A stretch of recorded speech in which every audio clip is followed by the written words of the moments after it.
Hello hello मेरे प्यारे प्यारे दोस्तों, आपका मेरे चैनल में स्वागत है। मेरे चैनल का नाम है रजनीकांत सिन्हा। ये यूट्यूब का चैनल है। ये लेक्चर नंबर 42 चल रहा है। फिजिक्स की पढ़ाई हम कर रहे हैं, है ना, जेईई पर्पस के लिए, है ना। और आज हमारा प्रोग्राम है प्रिज्म के बारे में पढ़ाने का। ये तो है कहानी। इसमें क्लास 10, 11, 12 के लड़के भी इसको सीख सकते हैं, क्योंकि ये काफी आसान पढ़ाई है ना। ये चीज समझ लो। तो ये प्रिज्म जो है आता है तुम्हारा ज्योमेट्रिकल ऑप्टिक्स में। ज्योमेट्रिकल ऑप्टिक्स का पार्ट। तो ये चीज समझ लो। हाँ, प्रिज्म देखने में कैसा होता है? तो प्रिज्म जो है देखने में ऐसा होता है।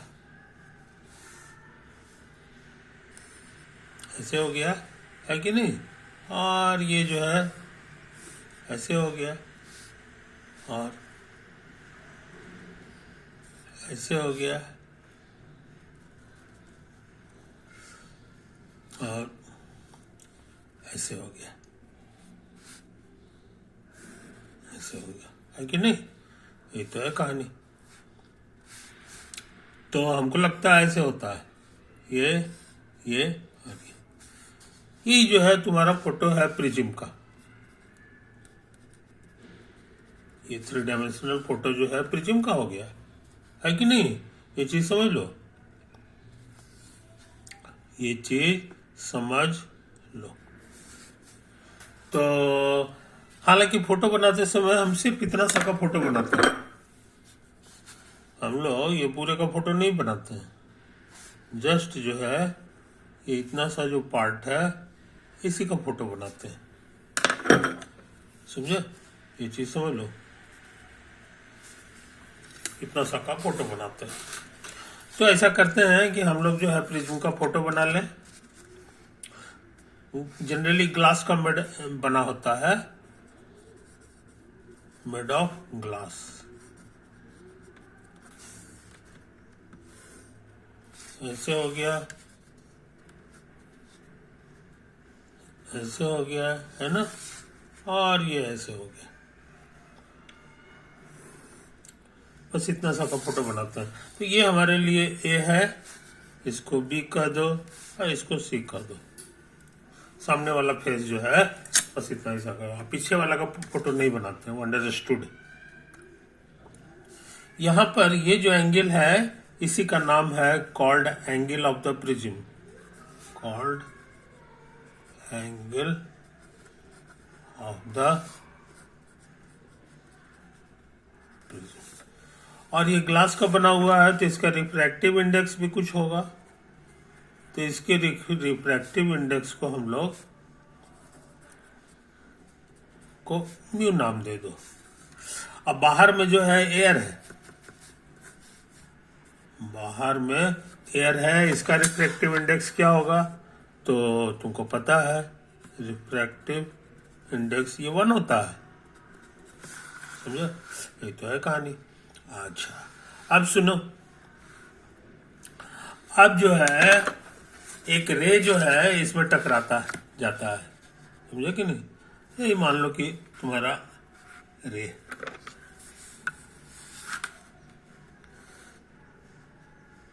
इससे टकराया, इसी का नाम है incident ray, called incident ray. Incident, समझे? अच्छा, अब ये सरफेस से ग्लास से, ये मेड ऑफ ग्लास है, made of glass. Crown glass होता है, फ्लिंट ग्लास होता है, कई तरह का ग्लास होते हैं, ग्राफ होता है, ऐसे ग्लास होता है, उसी में से कुछ भी है। अब ये टकरा के अंदर जो घुसेगा वो किधर घुसेगा? तो तुम कहोगे कि इसमें लॉ ऑफ रिफ्रैक्शन लगवा दीजिए, है कि नहीं? Snell's law. तो स्नेल्स लॉ का कहना था कि ऐसा करो यार, सबसे पहले यहाँ पे एक नॉर्मल खींच दो, सबसे पहले यहाँ पर एक नॉर्मल खींच दो, ये हो गया। इसी के साथ ये 90 बना रहा है तो ये नॉर्मल हो गया, है कि नहीं। ये चीज है। तो ये जो है इधर जाना चाह रहा था, ये इधर जाना चाह रहा था, है कि नहीं। ये बूंदा बूंदा का, मगर इधर जाएगा नहीं। ये डेंसर मीडियम है, इधर हवा है इधर। तो तुमको सिखाएं कि डेंसर मीडियम में वो नॉर्मल की तरफ झुक जाता है, तो ये झुक जाएगा। तो यहां से ये जो है नॉर्मल की तरफ ये थोड़ा सा झुक गया, नॉर्मल की तरह ये थोड़ा सा झुक गया। इसी डायरेक्शन में ये जाएगा, समझे कि नहीं। हाँ, अब इसको बाहर निकलने की बारी है। तो कहोगे फिर यही सब ट्रिक लगाइए, पहले नॉर्मल खींचिए, तो काला रंग से फिर यहां पर का नॉर्मल खींच दो, है कि नहीं। ये चीज तो काला रंग से यहां पर हम लोग अंदाज से एक नॉर्मल खींच दे रहे हैं।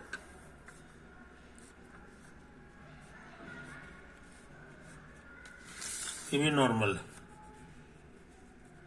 बाहर निकल रहा है। तो बाहर निकल रहा है तो फिर यही तमाशा होगा,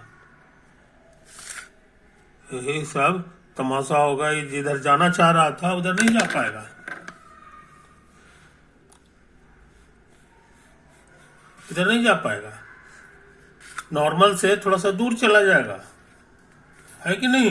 ये जो इसलिए कि इधर एयर मीडियम है, ये जो है हमारा एक से ज्यादा होता है, और इधर एयर, इधर रिफ्रैक्टिव एयर है तो रिफ्रैक्टिव इंडेक्स जो है 1 हो जाएगा। तो इसको रेयरर मीडियम कहेंगे, रेयरर मीडियम। तो किधर जाएगा, तो नॉर्मल से थोड़ा सा भटक जाएगा, इधर आ जाएगा। तो यही हम फोटो बनाने जा रहे हैं लाल कलर से, लाल कलर से। यही वो रास्ता है जिधर जाएगा। तो ऐसे घुसा, थोड़ा सा टेढ़ा हुआ और फिर ये बाहर निकल गया। तो ये जो बाहर निकला है इसी का नाम है इमर्जेंट रे, इमर्जेंट रे। प्रिज्म में यही सब नाम चलता है। अब कहोगे कि इसको जरा बैक कीजिए, तो किधर है, तो इसको हमने बैक कर दिया, सॉरी। तो जाना चाह रहा था इधर,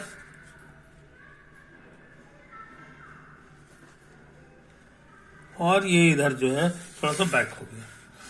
तो ये इधर जाना चाह रहा था, इधर हो गया। तो ये जो एंगल आया है ये बड़ा काम का है, इसी का नाम है angle of deviation, called angle of deviation. इसका सिंबल है डेल्टा पूरी दुनिया में, समझे। ये चीज समझ लो, ये चीज समझ लो। तो डेल्टा कितना होगा इसके बारे में हम बात करना चाह रहे हैं। मान लो कि ये एंगल जो है थीटा है तुम्हारा, थीटा, और यहां से ये घूम गया। तो नॉर्मल से जितना घुमा है ये जो है ना, इसको थीटा डैश कर दो, थीटा डैश कर दो, और यहां पे स्नेल्स लॉ लगा दो, बाय स्नेल्स लॉ।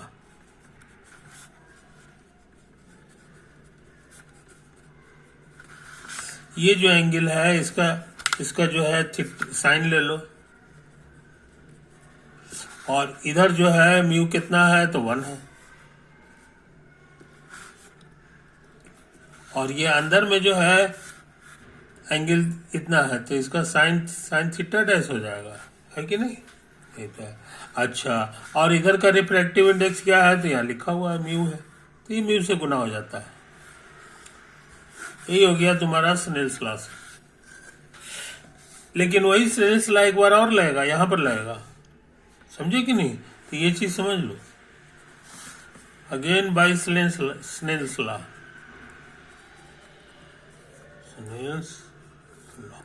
है कि नहीं। ये चीज समझ लो। इस बार जो है ये इधर आ गया, तो नॉर्मल से कितना हटा है, इसी एंगल को हम लोग कह देंगे थीटा डबल डैश, समझे कि नहीं। ये थीटा हो गया, इसको जो है थीटा डबल डैश कर दो, और इसका इसका क्या कहोगे,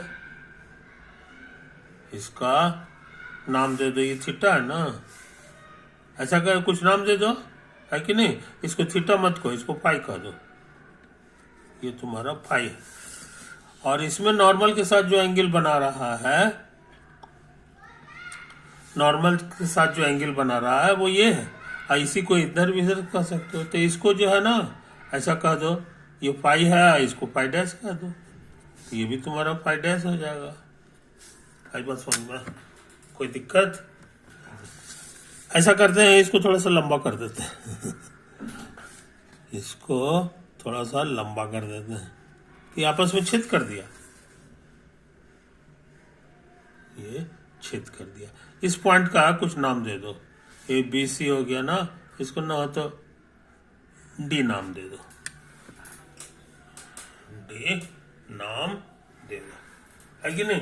एक बार और स्नेह यहां भी लाएगा, ये कहेगा कि इधर जो है 1 है मेरी रिफ्रैक्टिव इंडेक्स साइन, और इधर जो है बड़ा वाला एंगल फाई है, इधर है म्यू साइन फाई डैश, समझे। ये तो आया 2 इक्वेशन, एक इक्वेशन 2 इक्वेशन। अच्छे लड़के इसको बढ़िया से देख लेते हैं, इसको बढ़िया से देख लेते हैं, समझे जनाब। यही तो है कहानी, ये है कहानी। अच्छा, अब जो है हम सोचते हैं ये वाला फोटो को बढ़िया से लिखो, इसको ना हो तो कुछ नाम दे दो, इसको आर कह दो, इसको एस कह दो, है कि नहीं। यही तो है। ये जो नया पॉइंट है इसका भी कुछ नाम दो, आर एस टी कह दो। तो हम जो ट्रायंगल ले रहे हैं ये वाला ले रहे हैं, A R D S,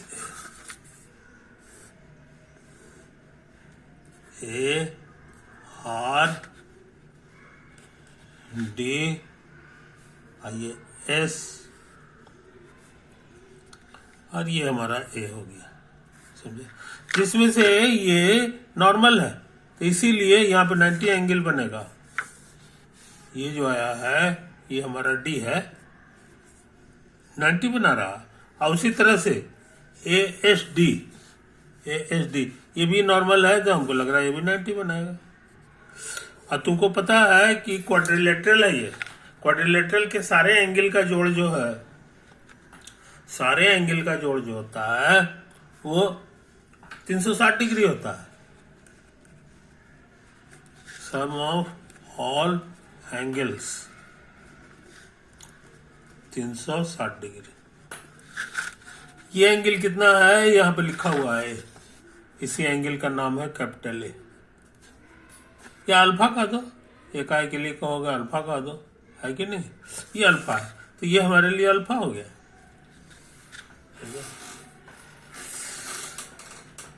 total 360 लाना है, ये अल्फा हो गया, ये 90 हो गया, तो 180 तो हो गया, तो ये दोनों का जोड़ 180 आना चाहिए।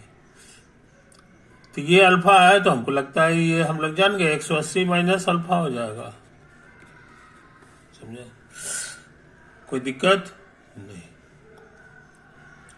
अच्छा, अब अगर हम बाहर की बात करेंगे कि इसको हल्का लंबा कर दीजिए, तो यहां पर जो एंगल बनेगा ये टोटल 180 है, और इसमें से ही चला गया तो हमको लगता है अल्फा हो जाएगा ये। तो कहने का मतलब हम लोग बड़ी मेहनत करके पता लगाया कि अल्फा है, यानी ये एंगल और ये एंगल सेम है, ये एंगल और ये एंगल सेम है कि नहीं। ये चीज समझ लो। और एक और फॉर्मूला मिल गया तुमको, ये ट्रायंगल है आर एस और डी, और यही वाला एंगल तुम्हारा अल्फा है, और ये एंगल कितना है यहाँ पे देख लो फोटो में, ये जो आर एस है और ये जो है बीच का एंगल थीटा डैश लग रहा है, उसी तरह से ये एंगल फाई डैश है, समझे। और ट्रायंगल में पढ़े हो कि अंदर का जोड़ बाहर के बराबर होता है, इसीलिए theta dash plus phi dash ये हमारे लिए अल्फा हो गया, ये हमारे लिए तीसरा इक्वेशन हो गया। समझा? कोई दिक्कत नहीं। तो ये चीज समझ लो, ये चीज समझ लो, इसको साफ सुथरा ढंग से देख लो, साफ सुथरा ढंग से देख लो। तुम्हारे पास तीन तीन बेहतरीन इक्वेशन आ गए, है कि नहीं? अच्छा, अब सुनो एक बहुत छोटा छोटा चीज, जितना है उतना ही ये भी है, तो ये थीटा हो गया। तो ये थीटा डैश है ये, तो ये कितना हो गया ये बताना आसान है। कहोगे समुच्चय में से इसको घटा दीजिए, तो ये थीटा माइनस थीटा डैश हो गया। उसी तरह काम दोबारा करो, ये टोटल 5 है, यानी समुच्चय 5 हो गया, है कि नहीं? समुच्चय 5 हो गया, यहां से ये इधर चला गया और ये हो गया। अब 5 में ये 5 डैश घटा दोगे तो ये बच जाएगा। इसीलिए ये कितना हो गया ये भी हम लोग जान गए, ये कहला जाएगा 5 माइनस 5 डैश। समझे? कोई दिक्कत नहीं। अब हम पतला एंगल को, ट्रायंगल को काट के निकाल रहे हैं, RST। RST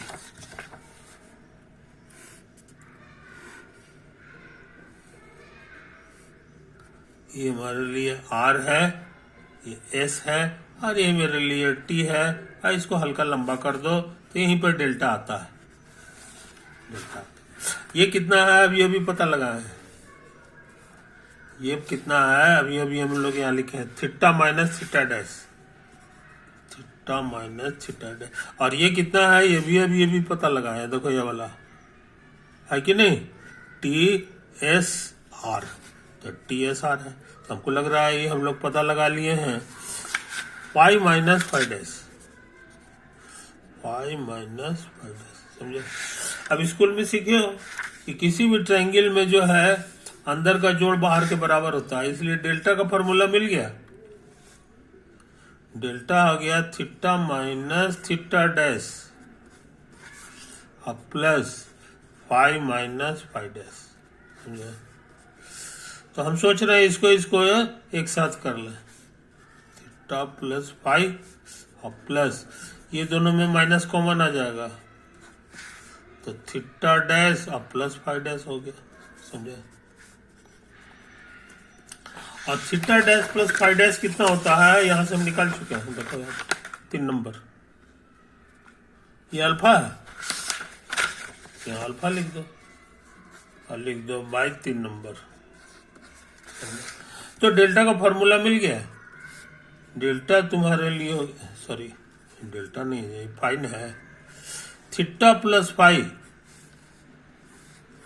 और माइनस अल्फा। ये वेरी वेरी इंपॉर्टेंट फार्मूला है, वेरी वेरी इंपॉर्टेंट फार्मूला। अभी तक 3 नंबर का इस्तेमाल हम लोग किए हैं, ये सब का इस्तेमाल अभी तक नहीं किया है ना।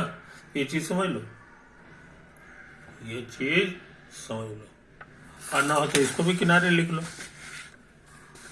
एक नंबर था तुम्हारा sine theta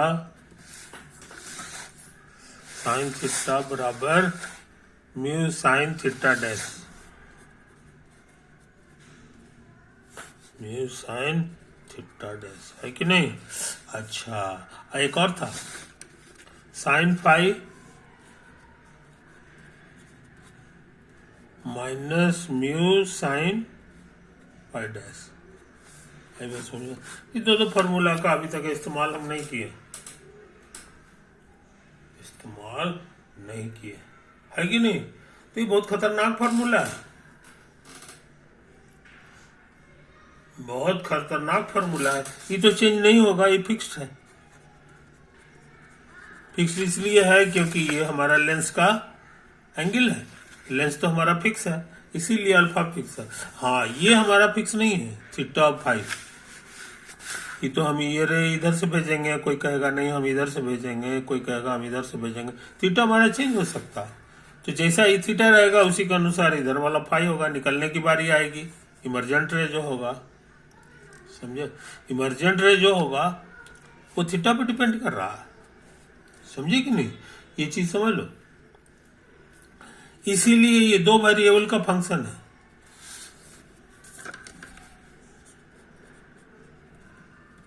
this is a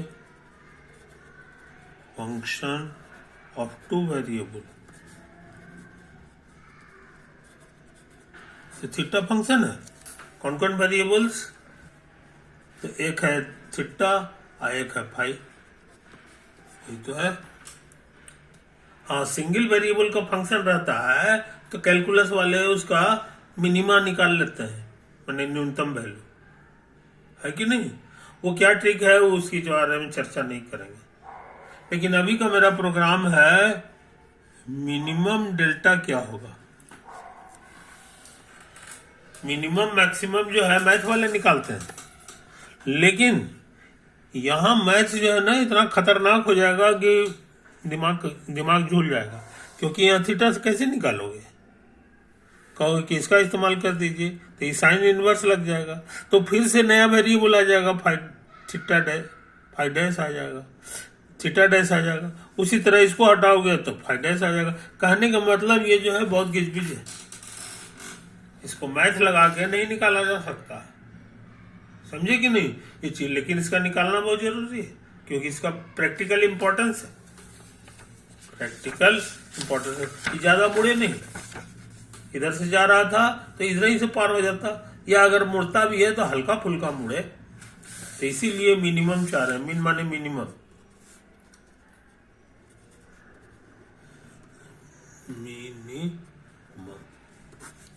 ये क्या होगा? इसका सिंबल है डेल और एम लिख देगा बस, माने मिनिमम, समझे कि नहीं? तो उसके संबंध में जो है फिजिक्स वाले कहे कि ठहरिए हम अपना बुद्धि लगाते हैं, मैथ से तो फरियाएगा नहीं, है कि नहीं? ये तो प्रकृति जो है बेईमानी नहीं करती है, प्रकृति जो है बेईमानी नहीं करती। मिनिमम के साथ एक चीज ये जरूर होता है कि ये कई एक ठो नहीं होता है, सबसे छोटा एक ठो होता है, इसलिए यूनिक होता है। कहीं इसकी मान लो कि ये नंबर थीटा और फाई जो है तुम्हारा डिफरेंट रहता, तो थीटा के कारण जो है तुमको एक मिनिमा मिल जाता है ना। मान लो ये मिनिमा दे रहा है, तो मिनिमा जो है इसके कारण भी तो मिल जाएगा फाई के कारण, और मिनिमा दूठो तो होता नहीं है।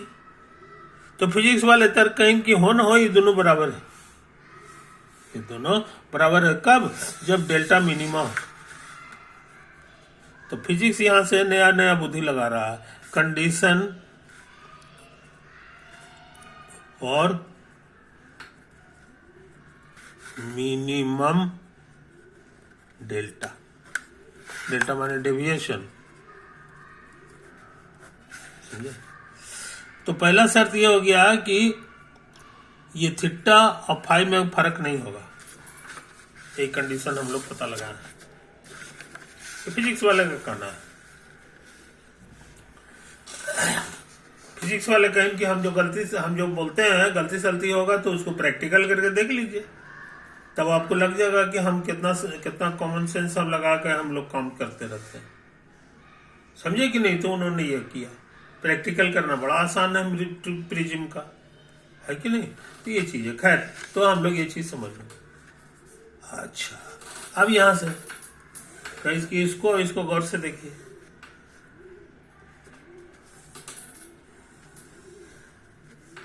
थीटा और फाई अगर बराबर हो गया तो ये दोनों बराबर हो गया, है कि नहीं? और ये बराबर हो गया तो ये दोनों भी बराबर हो जाएगा। इसीलिए म्यू साइन थीटा डैश बराबर हो जाएगा mu sine phi dash, mu sine phi dash, समझे? मजेदार बात, म्यू से म्यू कटेगा, साइन से साइन हटा दो तो थीटा डैश बराबर फाई डैश।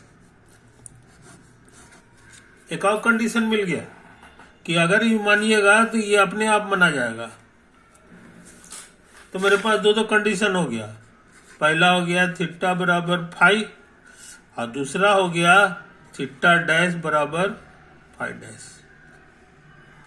आई बात समझ में? ये दोनों चीज का हम लोग इस्तेमाल कर चुके हैं, ये दोनों बचा हुआ था जो हम लोग काम कर चुके, है कि नहीं? अच्छा, एक और चीज 3 नंबर का इस्तेमाल करो, फ्रॉम 3 नंबर। ये कह रहा है कि दोनों का जोड़ अल्फा है और theta dash plus theta dash बराबर अल्फा हो जाएगा 3 नंबर का इस्तेमाल करोगे तो। आई दुगना हो गया तो इसी बहाने थीटा डैश का एग्जैक्ट वैल्यू मालूम हो गया अल्फा/2। समझे कि नहीं? तो हमारे पास बहुत बेहतरीन चीज मिल रहा है। ये मिला और एक और चीज मिल गया, तीसरा ये। हाँ, ये सारा का सारा कब लागू होता है? ये सारा का सारा हमेशा लागू नहीं होता है और मिनिमम डेल्टा के लिए लागू होता है। मिनिमम डेल्टा, कोई दिक्कत? अच्छा, अब हम सोच रहे हैं जनाब, कि इसका इस्तेमाल कर दो,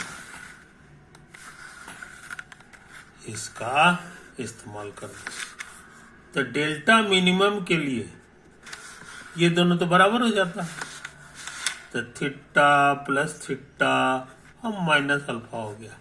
समझा? कोई दिक्कत? अब इसको इधर उधर कर दो तो हमको लगता है थीटा का वैल्यू मिल गया, वो हो जाएगा डेल्टा मिनिमम प्लस अल्फा/2। समझे? कोई दिक्कत है कि नहीं? ये चीज समझ लो, तो हम सोच रहे हैं ना कि ये फॉर्मूला इसमें लगा दें।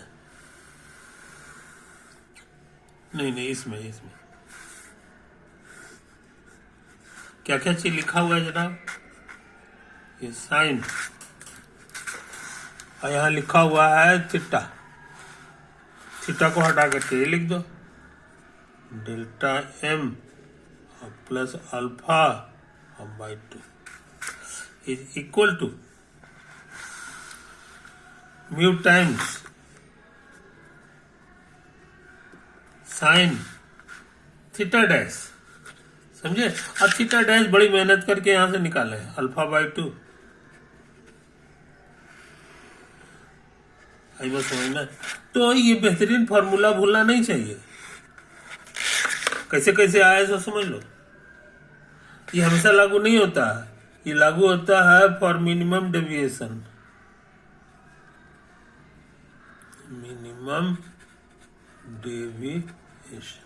इसको इधर उधर भेज देंगे तो हमको एक फार्मूला मिल गया। आगे बढ़ने से पहले इसको साफ सुथरा पहले देख लो, ये पन्ना को साफ सुथरा देख लो, है कि नहीं? ये तो है कहानी, ये है ये है ये है ये है ये है ये है और ये ऐसे ऐसे है कि नहीं? तो ऐसा करते हैं बिना लेट किए हुए। ये हमारा था पेज नंबर 89 था ना, पेज नंबर 89 था। आइए पेज 90 कल आएगा, आइए पेज 91 कल आएगा, पेज 90। तो पेज 91 में ये फार्मूला को लिख लो, लास्ट वाला फार्मूला। ये कहता है साइन डेल्टा मिनिमम प्लस अल्फा/2 बराबर म्यू टाइम्स साइन अल्फा/2। अब इसको इधर उधर भाग दे दो तो म्यू का फार्मूला मिल गया, डेल्टा m प्लस अल्फा/2 अब बटा साइन अल्फा/2। ये वेरी वेरी इंपॉर्टेंट फार्मूला है, अच्छे लड़के इसको भूलते नहीं है। क्योंकि कंपनी में जो ग्लास बनता है उसका म्यू जो है निकालना बहुत जरूरी रहता है, उसी के अनुसार उसका प्राइस फिक्स होता है। जितना ज्यादा म्यू रहेगा उसका उस ग्लास का कीमत उतना ही ज्यादा रहता है। और ये फार्मूला की विशेषता है कि इसको निकालने में जो है दो चीज की जरूरत है, एक डेल्टा m और दूसरा अल्फा। अब अल्फा निकालने में मेहनत नहीं करना, क्योंकि वो तो प्रिज्म गिवन प्रिज्म रहता है, तो गिवन प्रिज्म का यही वाला तो अल्फा कहलाता है, गिवन प्रिज्म। इसीलिए जितना प्रिज्म दिया हुआ रहता है उसका अल्फा कितना है ये उसी में सटा रहता है, तो अल्फा मालूम है, तो बाकी डेल्टा एम की जरूरत है, डेल्टा एम की जरूरत है। तो जैसे ही डेल्टा एम मालूम हो जाए, है कि नहीं, तुम उसी हिसाब से इसमें भर लोगे तो सारा चीज, तो पट से तुमको खाली म्यू मिल जाएगा। अब म्यू मिलने जाने के मन उसका दाम जो है फिक्स हो गया, समझे कि नहीं। तो खाली गिलासे नहीं है, हीरा भी उसी श्रेणी में आता है। हीरा माने डायमंड, हम डायमंड का दाम करोड़ों करोड़, तो उसका म्यू निकालना बहुत जरूरी है। तो म्यू निकालने के लिए लेबोरेटरी में थोड़ी भेजेगा, है कि नहीं, पट से ही कैलकुलेटर में डाल देगा, उसमें जो है डेल्टा एम खाली निकालेगा, और डेल्टा एम जो है कि खाली डेल्टा एम निकाल दो, उसी से हम म्यू निकाल लें। और डेल्टा एम निकालने में उसको दिक्कत नहीं लगता, क्योंकि वो क्या करता है कि ये जो है ना डेल्टा का ग्राफ इधर बनाता है, और इधर तुमको फाई का ग्राफ बनाता है, सॉरी ये थीटा का ग्राफ बनाता है। थीटा माने हो गया जो एंगल से ही भेजता है, तो गलत थीटा है ना। तो ये तो तरह तरह का एंगल है, वो देखेगा। वो अंदर से जो बाहर होता है तो डेविएशन देख लेता है कि डेल्टा कितना आ रहा है कि नहीं।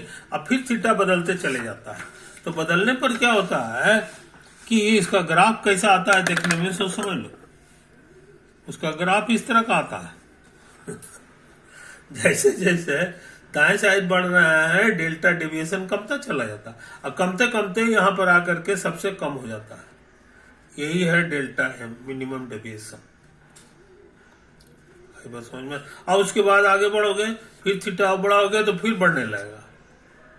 तो ये ग्राफ से हम लोग जान जाते हैं, लेबोरेटरी में जो है तरह तरह का अल्फा थीटा डालेगा, और उसका डेल्टा देखेगा कि कितना आ रहा है, दोनों मेजर कर लेता है। और उसके बाद बुंदा बुंदा करके ऐसे ऐसे ऐसे करेगा, तो फर्स्ट क्लास से ग्राफ हमको तैयार हो जाता है। और ग्राफ से ही पढ़ लेता है कि सबसे मिनिमम का कितना हो रहा है, तो ये निकाल लिया, और यहाँ से कैलकुलेटर से डाल दिया, तो फटाक से म्यू हमको मिल जाता है। और म्यू से ही जो है हीरा है कि साधारण कांच है कि फ्लिंट ग्लास है, तो फलना है टेक्निक, सबका तरह तरह का कीमत होता है। चश्मा बनता है बहुत तरह का, ये कोई ऑप्टिकल ग्लास के लिए यूज होता है, कोई और सब भी होता है। तो कहने का मतलब फैक्ट्री में इसका बहुत यूज है। तरह तरह का सैकड़ों सैकड़ों डिजाइन का जो है ग्लास उसमें बन के तैयार होता है, और सबका फिक्सिंग होता है। तो हम लोग बहुत लाजवाब काम किए हैं। ये सारा का सारा इसी फार्मूला से होता है ना। तो अच्छे लड़के फार्मूला बोलते नहीं है। टाइम ज्यादा हो गया मेरे दोस्त, ओवर।